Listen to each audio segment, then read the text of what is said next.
आप ऐसा करो ना, आप तो जो है ना बीजेपी की मेंबरशिप ले लो। अच्छा, ज्यादा बेहतर होगा। अच्छा, आप लोग सिर्फ जो है ना किसी की चापलूसी करते हो, सच्चाई पे नहीं आते हो। मुझे तो ऐसा लगता था कि आप जैसी निडर पत्रकार ये कहेगी चाहे कर्नाटक हो, मध्य प्रदेश हो, राजस्थान हो, निरंतर लोकतंत्र की हत्या होती जा रही है। आप एक नेशनल डिबेट को कम्युनल करना चाहते हैं तो मैं डिबेट अभी छोड़ दूंगा। मैं ऐसे किसी कम्युनल बदतमीज के साथ बैठना नहीं चाहता जिसे अपने अल्फाज पे काबू ना हो।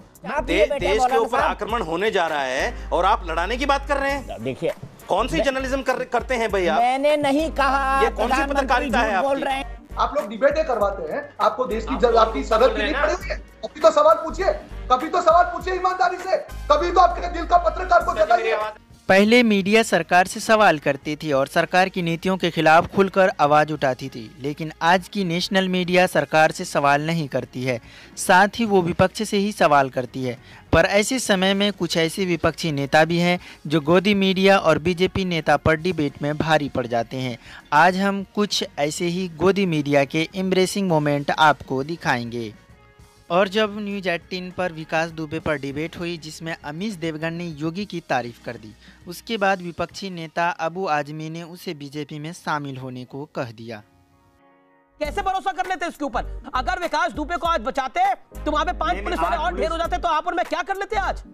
हम फिर कहते शहादत को सलाम है, इसके ज्यादा कुछ नहीं। पुलिस वालों के शहीद पर पुलिस वालों के बच्चे कह रहे हैं बढ़िया हुआ। मैंने नहीं सर, ये हंसने का विषय नहीं है। पुलिस वाले के एक बच्चे ने बोला कि जिस दिन मैंने योगी आदित्यनाथ की आंखों में आंसू देखे उसी दिन मैं समझ गया था कि कुछ बड़ा कर देंगे ये लोग। मैंने टेलीविजन पे सुना। आप ऐसा करो ना, आप तो जो है ना बीजेपी की मेंबरशिप ले लो। अच्छा, ज्यादा बेहतर होगा। अच्छा, आप लोग सिर्फ जो है ना किसी की चापलूसी करते हो।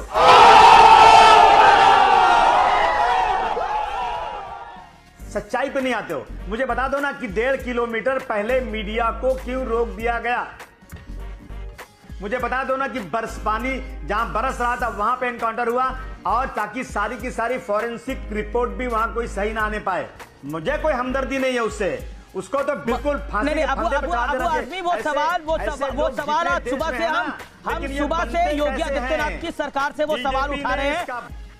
आप इसके बाद आप एक काम करिए, आप संविधान में बदली करवा दीजिए, कोर्ट बंद कर दीजिए, कचहरी बंद कर दीजिए, जज की छुट्टी कर दीजिए और पुलिस को पावर दे दीजिए कि जो आदमी गुंडागर्दी करे उसे गोली मार दो, कचहरी ले जाने की कोई जरूरत नहीं। राजस्थान में चल रही सियासत पर एबीपी न्यूज पर एक डिबेट हुई। इसमें रूबिका लियाकत ने कांग्रेसी नेता सुप्रिया श्रीनेत से सचिन पायलट और अशोक गहलोत के बीच राजनीतिक आपसी तनातनी पर सवाल पूछे। रूबिका के सवालों का सुप्रिया ने न सिर्फ करारा जवाब दिया बल्कि रूबिका लियाकत की बोलती बंद कर दी। आपने शुरुआत में एक वक्तव्य दिया और आपने कहा कि चाहे कर्नाटक हो, एमपी हो, राजस्थान हो, कांग्रेस की समस्याएं सामने आ रही हैं। मुझे तो ऐसा लगता था कि आप जैसी निडर पत्रकार ये कहेगी चाहे कर्नाटक हो, मध्य प्रदेश हो, राजस्थान हो, निरंतर लोकतंत्र की हत्या होती जा रही है। क्यों वहां पर भाजपा का खेमा घुस जाता है? क्या हमें नरोत्तम मिश्रा और शिवराज सिंह चौहान के अंतर का नहीं पता है? हम पहुंच जाते हैं क्या 30 करोड़ का सूटकेस लेकर? क्यों ऐसा? आप अगर निडर आपकी पार्टी में बैठे हुए हैं, आप मेरी निडरता की बात मत कीजिए। आज भी आप ये कह रही हैं कि इम्पोर्टेंस जो है वो सिर्फ एक पार्टी के अध्यक्ष को दे दिया जाना चाहिए और बाकी सब जो कर रहे हैं उसकी तरफ किसी की निगाह नहीं होनी चाहिए। शाहनवाज हुसैन साहब।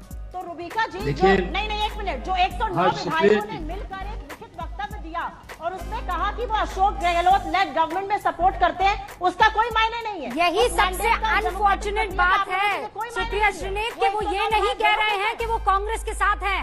किस वजह के चलते आपने ये नोटिस दिया है? कौन ऐसा करता है कि अपने ही गृह मंत्री के खिलाफ देशद्रोह के कानून के तहत नोटिस भेजा जाए? उप मुख्यमंत्री, माफ कीजिएगा, कौन करता है ऐसा? भाई तो चीफ मिनिस्टर ने बोला इसकी प्रक्रिया होनी चाहिए, पुलिस ने नोटिस दिया है, ये मैं समझ नहीं पा रही इसमें आपको क्या तकलीफ है? चीफ मिनिस्टर के खिलाफ भी ये नोटिस है, ये बात आप पूरी तरह से क्यों नहीं बता रही? महेश जोशी को भी 120 भी, क्योंकि खरीद फरोख्त की चीजें हुई है वहाँ पर, 120 भी तक को नोटिस गया है। ये खरीद फरोख्त जो है वो देशद्रोह है। भाजपा से नहीं पूछ रही है कि कैसे? अरे भाजपा से जब मुझे पूछना होगा मैं पूछूं। आज तक पर मोदी के लेह दौरे को लेकर डिबेट हुई जिसमें एंकर रोहित सरदाना ने कांग्रेस प्रवक्ता रोहन गुप्ता से कांग्रेस पार्टी के द्वारा किए गए ट्वीट पर सवाल कर रहे थे, जिसके जवाब में रोहन गुप्ता ने एंकर से सरकार से सवाल न करने पर रोहित सरदाना पर भड़क उठे। बात अस्पताल नकली है, सेना के जवान बीमार हैं, चोट लगी है, वो भी नकली है, झूठे पट्टी बांध के बैठे हैं लोग वहाँ। आप पहले सवाल खत्म कर लीजिए, फिर मैं मेरा जवाब चालू करूँ। ये पूछ रहा हूँ कि क्या वो सैनिक जो पट्टी बांध के बैठे थे वो भी नकली था क्या? बोलिए, आपने बोल दिया, मेरा जवाब सुन लीजिए प्लीज। जिस प्रकार से आज मैं एक भारतीय के नाते, सिर्फ not as a Congress spokesperson, as a भारतीय के नाते इस डिबेट में मैं आया हूं। जिस प्रकार से कई पालतू पत्रकार और गोदू मीडिया आज मिलकर देश की जो सार्वभौमत्व पर बात कर रहे हैं, पूरी शर्मनाक बात है। आप बोल रहे हैं राजदम, अरे राष्ट्रदम निभाने की बात है रोहित जी। आप लोग सब लोग जानते हैं कि किस प्रकार से चाइना हमारी जमीन पर अतिक्रमण कर रहा है। कल भी ये डॉक्टर साहब थे, उनको मैंने कल तस्वीरें दिखाई, आज मैं उनको और तस्वीरें दिखाता हूं कि भारत माता की छाती पे चीन का नक्शा फिंगर 3 और फिंगर 4 के बीच में कर दिया, और आप लोग हमको सलाह दे रहे हैं हम क्या करेंगे।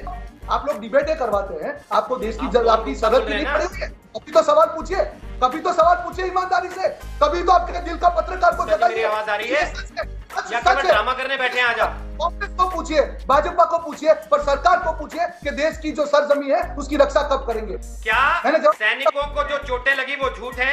जो सैनिक वहाँ पट्टियां बांधे बिस्तरों पे पड़े वो झूठे लिटाए गए मोदी जी की फोटो खिंचाने के लिए आपके हिसाब से? आप भाजपा के प्रवक्ता को रखे। अरे सर, सब भाजपा के प्रवक्ता हैं। जो आपसे पूछ ले वो भाजपा का प्रवक्ता, जो आपकी गोद में ना बैठे वो गोदी मीडिया। आप बोलिए, मेरे सवाल का जवाब देने की हिम्मत है? न्यूज 18 पर मोदी के लेह दौरे पर डिबेट हुई, जिसमें अमीश देवगन ने MPCI के अध्यक्ष तस्लीम रहमानी से लेह दौरे को लेकर सवाल किया। अपने जवाब में उसने राष्ट्रवाद को लेकर कुछ टिप्पणी की, जिसके बाद अमीश देवगन ने कम्युनल एंगल बीच में लाने की कोशिश की। उसके बाद तस्लीम रहमानी ने अमीश देवगन पर भड़क उठे तथा उसे कई प्रकार की नसीहत दे डाली। अभी तो पहली बात यह है कि अभी 10-15 दिन से जब भी हम टेलीविजन ऑन करते हैं तो चीन और भारत का झगड़ा दिखाई नहीं देता। ऐसा लगता है कि जैसे कांग्रेस और बीजेपी का हो ये झगड़ा भी नहीं है। हम इसलिए कहते हैं कि राष्ट्रवाद को बेचने की कोशिश कर रहे हैं। नहीं, मैं जानना चाहूंगा Taslim Rahmani, with all due respect to you sir, आप बड़े लर्नेड हैं, राष्ट्रवाद को कैसे बेचने की कोशिश है? सरहद पर जाना, अपने सैनिकों का हौसला बनाना राष्ट्रवाद को बेचने की कोशिश है? सरहद पर जाना, वंदे मातरम कहना अपने राष्ट्रवाद को बेचने की कोशिश है? सरहद पर जाना, भारत माता की जय बोलना अपने राष्ट्रवाद को बेचने की कोशिश है? आप अपना भाषण मुझे मत सुनाइए। मैं भाषण नहीं दे रहा, आपसे बात कर रहा हूं लॉजिक के ऊपर। आपके दिमाग में कम्युनलिज्म की बदबू है, वो तमाम अल्फाज आपने इस्तेमाल किए। भारत माता की जय कम्युनलिज्म की बदबू है? आप एक नेशनल डिबेट को कम्युनल करना चाहते हैं तो मैं डिबेट अभी छोड़ दूंगा। मैं ऐसे किसी कम्युनल बदतमीज के साथ बैठना नहीं चाहता जिसे अपने अल्फाज पे काबू रहो। मैं एक नेशनलिस्ट डिबेट के लिए यहाँ के बैठा हूँ, कम्युनल डिबेट के लिए नहीं। मैं एक मुसलमान की हैसियत से नहीं बैठा हूँ, एक भारतीय की हैसियत से बैठा हूँ। आपको मुसलमान का नाम ही नहीं लिया किसी ने? बात करने की तो करो।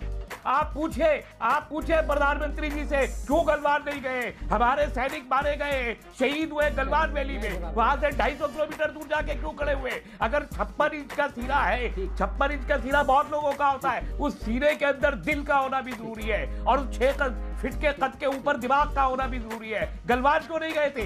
वहां जाना चाहिए। क्यों राजनाथ सिंह जी के प्रोग्राम 2 दिन से कैंसिल हुए जा रहे हैं और अचानक प्रधानमंत्री जी जाके वहां खड़े हो जाते हैं? चीन के मुद्दे पर न्यूज नेशन पर डिबेट हुई, जिसमें दीपक चौरसिया ने मौलाना साजिद रशीदी से कांग्रेस की टिप्पणियों पर सवाल पूछे और उसे बार बार मोदी विरोधी भी कहा, जिस पर मौलाना ने दीपक चौरसिया की उनके शो में ही उनकी बोलती बंद कर दी। मोदी जी का नाम सुन के मेरे दोस्त मौलाना साजिद रशीदी जी को पसंद नहीं आया। देखिए, तारिक फतेह साहब भी कह रहे हैं, ये भी कह रहे हैं मोदी जी ही नहीं पढ़ सकते हैं, अब तो विरोध छोड़ दीजिए। मैं अभी तक बोला भी नहीं दीपक चौरसिया जी, और आपने एक नया इल्जाम मेरे ऊपर लगा दिया कि मैं मोदी मुखालिफ हूँ। सर, ऐसा कैसे सोच सकते हैं आप इस शो पर 1.5 साल से आ रहे हैं और आपने भर के प्रधानमंत्री, RSS और सरकार को गाली देने के सिवा आज तक किया क्या है मौलाना साजिद रशीदी? सुनिए, अगर आपके अंदर थोड़ी भी समझ है तो आज ये वक्त नहीं है हम एक दूसरे के गिरेबान में हाथ डालें। ये वक्त नहीं है आज। ये वक्त आज ऐसा है कि हम चीन के खिलाफ सारे भाई इकट्ठे होकर चीन को मुंहतोड़ जवाब देने की बात करें। अभी फिर कांग्रेस की हिमाकत करने लगे आप। यही तो दिक्कत है, क्योंकि मोदी जी आपको पसंद नहीं है। कई लोगों से बहुत कमाल की बात है जो आप करने जा रहे हैं। सर, मेरी तो अक्ल ही कम है। आज वक्त नहीं है। सर, मेरी तो अक्ल ही कम है। आप जिस कांग्रेस की हिमायत कर रहे हैं तो आज वक्त नहीं है डिबेट करने का, नहीं करेंगे। प्रधानमंत्री ने कहा घुसपैठ नहीं हुई। सोच लिए बैठे हैं भाई आप, कैसी सोच लिए बैठे हैं? कैसी सोच आप लिए बैठे हैं? देश के ऊपर आक्रमण होने जा रहा है और आप लड़ाने की बात कर रहे हैं। देखिए कौन सी जर्नलिज्म करते हैं भाई आप? मैंने नहीं कहा। ये कौन सी पत्रकारिता है आपकी? बोल रहे हैं। अरे देश को एकजुट कीजिए, घुसपैठ हो गई है। देश को एकजुट कीजिए। मैंने नहीं कहा आज पूरा देश एक साथ खड़ा हो। दोस्तों, आपने देखा कि किस तरह से गोदी मीडिया विपक्षी नेताओं से सवाल करती है और हम उम्मीद भी करते हैं कि विपक्षी नेता इसी तरह से करारा जवाब गोदी मीडिया को दे, साथ ही सरकार को भी दे। आई होप आपको ये वीडियो पसंद आया होगा। अगर वीडियो पसंद आया तो वीडियो को लाइक करिए और अपने दोस्तों के साथ शेयर कीजिए और हमारे चैनल को अभी सब्सक्राइब कीजिए ताकि इस प्रकार की और भी वीडियो हम आपके लिए लेके आते रहेंगे। तो मिलेंगे नेक्स्ट वीडियो में। Thank you.